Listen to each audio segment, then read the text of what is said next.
Shri Ramesh Pisharody 8 minute. അനുഭവ സമ്പത്ത് കൊണ്ടും പരിചയം കൊണ്ടും എന്നേക്കാൾ മുതിർന്ന എല്ലാവർക്കും കക്ഷി രാഷ്ട്രീയ ഭേദമന്യേ എൻ്റെ ആദരവ് ഞാൻ ആദ്യം അറിയിക്കുന്നു.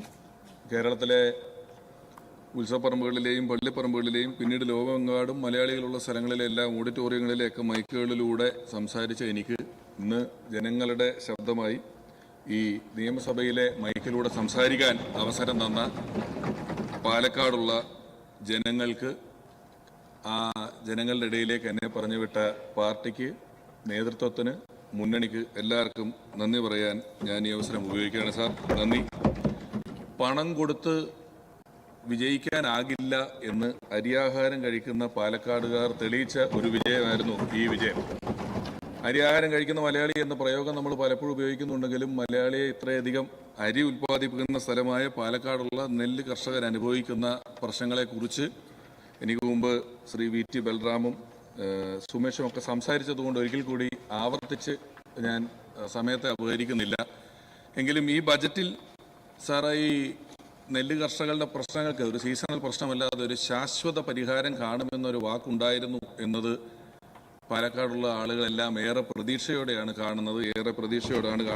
അത് വലിയ സന്തോഷം. ഒപ്പം കലാമേഖലയിൽ നിന്നും വന്ന ഒരാളെന്ന നിലയിൽ ചലച്ചിത്ര മേഖലയ്ക്ക് വ്യവസായ സ്ഥാനം, ടൂറിസത്തിനും ചലച്ചിത്രത്തിന് നൽകിയ വ്യവസായമായി പ്രഖ്യാപിച്ചതും അതിന് തന്ന ഒരുപാട് കാര്യങ്ങൾ ഞാൻ ഈ സമയം നന്ദി പറയാൻ കൂടി ആഗ്രഹിക്കുകയാണ്. ഒപ്പം എൻ്റെ ഗുരുനാഥൻ കൂടിയായ സലീമേട്ടന് 1 കോടി രൂപയുടെ ഒരു സ്മാരകം പണിയും എന്ന് പറഞ്ഞു. പക്ഷേ പലർക്കും സാമൂഹ്യ മാധ്യമങ്ങളിൽ പെട്ടെന്ന് ഈ സ്മാരകം എന്നുള്ള വാക്ക് കേൾക്കുമ്പോൾ പ്രതിമ എന്നുള്ള രീതിയിലാണ് ഓർമ്മ വരുന്നത്. അതുകൊണ്ട് ഇതിൻ്റെ ആവശ്യകത എന്തെന്ന് പലരും ചോദിക്കുന്നുണ്ട്. അത് ജനോപകാരപ്രദമായ എന്തെങ്കിലും ഒരു കാര്യമായിരിക്കുമെന്നുള്ളത് നമുക്ക് വൈകാതെ തന്നെ പ്രഖ്യാപിക്കാൻ കഴിഞ്ഞാൽ സാമൂഹ്യ മാധ്യമങ്ങളിലെ ഈ തെറ്റിദ്ധാരണ നമുക്ക് മാറ്റാൻ കഴിയും. ജനങ്ങൾ നമുക്ക് തരുന്നത് അധികാരമല്ല, ഉത്തരവാദിത്വമാണെന്നുള്ള വലിയ ബോധ്യം നമുക്ക് ഓരോരുത്തർക്കുമുണ്ട്. കാരണം ആ ഉത്തരവാദിത്വം പലതിനെയും ചെറുക്കുന്നതിനാണ്. ഈ വർഗീയത എന്ന് പറയുന്ന വാക്ക്, ഇപ്പോൾ വർഗീയതയെ ചെറുക്കാൻ വേണ്ടി നമ്മൾ നിൽക്കുന്നു പറയുമ്പോഴും ഈ വർഗീയത എന്ന് പറയുന്ന വാക്ക് പലപ്പോഴും മതവുമായി മാത്രം ബന്ധപ്പെട്ട് നിൽക്കുന്ന ഒരു വാക്കല്ല. അതിന് രാഷ്ട്രീയ വർഗീയത എന്ന് പറയുന്ന ഒരു സ്ഥലം, അല്ലെങ്കിൽ ഒരു വർഗത്തെ സംബന്ധിക്കുന്ന വാക്കാണ്.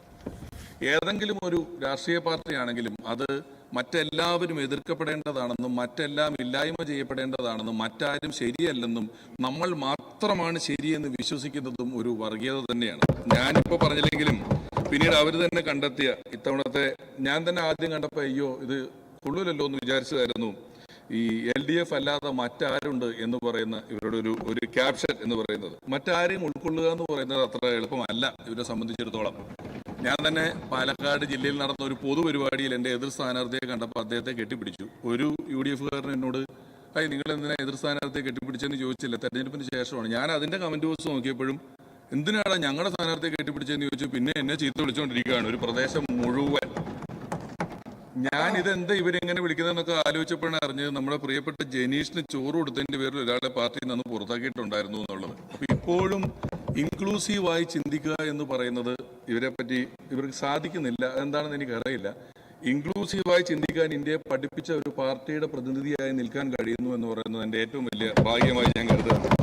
കാരണം പലരും ചോദിച്ചു എന്തുകൊണ്ടാണ് കോൺഗ്രസ് എന്ന് പറയുന്ന ഒരു പാർട്ടിയിലേക്ക് വരുന്നത് എന്ന്. കാരണം ഇന്ത്യക്ക് സ്വാതന്ത്ര്യം കിട്ടുന്നത് 200 കൊല്ലത്തെ ബ്രിട്ടീഷിന്റെ ഭരണം കഴിഞ്ഞിട്ടാണ്. സ്വാതന്ത്ര്യം കിട്ടുന്ന സമയത്ത് ഇന്ത്യയുടെ വിദ്യാഭ്യാസത്തിന്റെ ശതമാനം 12%. ലിറ്ററസി 12%.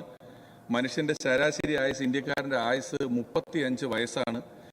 കമ്മ്യൂണിക്കേഷന് യാതൊരുവിധ മാർഗങ്ങളുമില്ല. റേഡിയോ പോലും ഒരു ഗ്രാമങ്ങളിലില്ല. ഭാഷയില്ല, വിദ്യാഭ്യാസമില്ല. മലേറിയയും കോളറയും പോലെയുള്ള വലിയ വലിയ അസുഖങ്ങൾ പിടിച്ചിരിക്കുന്നു. ആ സമയത്ത് ഇന്ത്യയുടെ ഏറ്റവും പ്രാധാന്യം അറിയിക്കുന്ന ലക്ഷ്യം റോഡുകളോ പാലങ്ങളോ ഒന്നും ആയിരുന്നില്ല. ഇന്ത്യ അത്ര വാഹനങ്ങളുമില്ല. ഇന്ത്യ നിവർത്തി നിർത്തുക, നേരെ നിൽക്കുക, നട്ടൽ നിവർത്തി നിൽക്കാൻ പഠിപ്പിക്കുക എന്നുണ്ടായിരുന്നു. അങ്ങനെ ഒരു ഉദ്യമം ഏറ്റെടുത്ത് 19 വർഷം കൊണ്ട് ഇന്ത്യയെ ഹരിത വിപ്ലവത്തിലൂടെയും വ്യാവസായിക വിപ്ലവത്തിലൂടെയും പഞ്ചവത്സര പദ്ധതികളിലൂടെയും നിവർത്തിയ ഒരു പ്രസ്ഥാനം. അങ്ങനെ നിൽക്കാൻ പഠിച്ചപ്പോഴാണ് BJP അധികാരത്തിലെത്തുന്നത്. BJPക്ക് അധികാരത്തിലെത്തുമ്പോൾ കയ്യിൽ മൊബൈൽ ഫോണുമായിട്ടുള്ള ഇന്ത്യക്കാരെയാണ് കിട്ടിയിട്ടുള്ളത്. 200 വർഷം ബ്രിട്ടീഷ് ഭരിച്ച ഇന്ത്യ കോൺഗ്രസിനും 54 വർഷം കോൺഗ്രസ് ഭരിച്ച ഇന്ത്യ BJPക്കും കിട്ടിയതുകൊണ്ടാണ് ഇപ്പോൾ 10 കൊല്ലത്തിന് മുമ്പ് എന്താണ് ഇവരുണ്ടാക്കിയതെന്നുള്ള ഒരു ചോദ്യം എപ്പോഴും കാണാൻ സാധിക്കുന്നത്. ഈ രാഷ്ട്രീയത്തിൽ അങ്ങനെ പുതിയ ചരിത്ര നിർമ്മാണങ്ങളിലൂടെ അപഖ്യാതി പറഞ്ഞു വരുത്തുന്നതിലൂടെ കോൺഗ്രസ് എന്ന് പറയുന്ന UDF എന്ന് പറയുന്ന ഈ ഒരു പ്രസ്ഥാനം പാർശ്വവൽക്കരിക്കപ്പെടുന്നു എന്ന് തോന്നുമ്പോൾ പാർശ്വവൽക്കരിക്കപ്പെടുന്നവരോടൊപ്പം നിൽക്കുന്നതാണ് ഏറ്റവും നല്ല രാഷ്ട്രീയമെന്ന ബോധ്യമുള്ള എനിക്ക് ഒരു പൗരനെന്ന നിലയിൽ എൻ്റെ പൗരബോധത്തിന്റെ ഭാഗമായി ഈ പ്രസ്ഥാനത്തോടൊപ്പം ചേർന്ന് നിൽക്കുക എന്നത് ഏറ്റവും അനിവാര്യമായ കാര്യമായിരുന്നു എന്ന് ഞാൻ മനസ്സിലാക്കുന്നു. അങ്ങനെ ഏറ്റവും അനിവാര്യമായ ഒരു പൗരന്റെ കടമ ചെയ്തുകൊണ്ടാണ് ഇത്തവണ കേരളത്തിലെ ഓരോ ജനങ്ങളും നമ്മുടെ പാർട്ടിയെ പാർശ്വവൽക്കരിക്കപ്പെടുന്ന നമ്മളോടൊപ്പം ചേർന്ന് എന്നതും നമ്മളിന്ന് മുഖ്യധാരയിലേക്ക് ഏറ്റവും സജീവമായി തിരിച്ചു വന്നിട്ടുള്ളതും അവരോടും നന്ദി പറയാൻ ഈ അവസരം ഉപയോഗിക്കുന്നു. ബഡ്ജറ്റിനെ കുറിച്ച് ഉള്ള അവലോകനമാണ്. ബഡ്ജറ്റിനെ കുറിച്ച് ഇനിയും നമ്മുടെ തന്നെ പാർട്ടി അല്ലെങ്കിൽ നമ്മുടെ തന്നെ ബഡ്ജറ്റാണ്. അതിനെക്കുറിച്ച് ഇനിയും ഞാൻ ഒരുപാട് ഇവിടെ നിന്ന് പ്രസംഗിക്കുക എന്ന് പറയുന്നത് ഒരു നല്ല കാര്യമല്ല. വേണമെങ്കിൽ ഇന്ന് ഈ ബജറ്റ് ലോകമെങ്ങും വിളങ്ങിയിടാൻ ധനകാര്യമന്ത്രി തന്നെ എന്ന് പറയുന്ന ഒരു പാട്ടിനൊക്കെ സ്കോപ്പുണ്ട്. പക്ഷേ നമ്മളത് ചെയ്യുന്നില്ല. ഏറ്റവും കാര്യമായി തിങ്ക് ടാങ്ക്, ജെൻസി പോലെയുള്ള ഒരുപാട് വാക്കുകൾ മുൻപ് ബജറ്റുകളിൽ കേട്ടിട്ടില്ലാത്ത വാക്കുകൾ കേട്ട ഒരു ബജറ്റാകുക കൊണ്ട് തന്നെ ഇത് കാലത്തിനൊപ്പം നിൽക്കുകയും കാലത്തിന് മുന്നേ സഞ്ചരിക്കുകയും ഒക്കെ ചെയ്യുന്ന ഒരു ബജറ്റാണ്. ഈ ബജറ്റിനെ ഞാനും ഏറ്റവും ഹൃദയപൂർവ്വം സ്വീകരിക്കുന്നു, സ്നേഹിക്കുന്നു. കടമ ചെയ്ത വഴിയും അല്ലാതെയും നമുക്ക് ഈ വലിയ വിജയം സമ്മാനിച്ച ജനങ്ങളോട് നന്ദി പറഞ്ഞുകൊണ്ട്, ഉത്തരവാദിത്വം പറഞ്ഞുകൊണ്ട് എൻ്റെ 2 മിനിറ്റ് ഞാൻ ദാനം ചെയ്തിരിക്കുന്നു. അപ്പോൾ ഒരിക്കൽ കൂടി എല്ലാവർക്കും ഹൃദയപൂർവ്വം നന്ദി.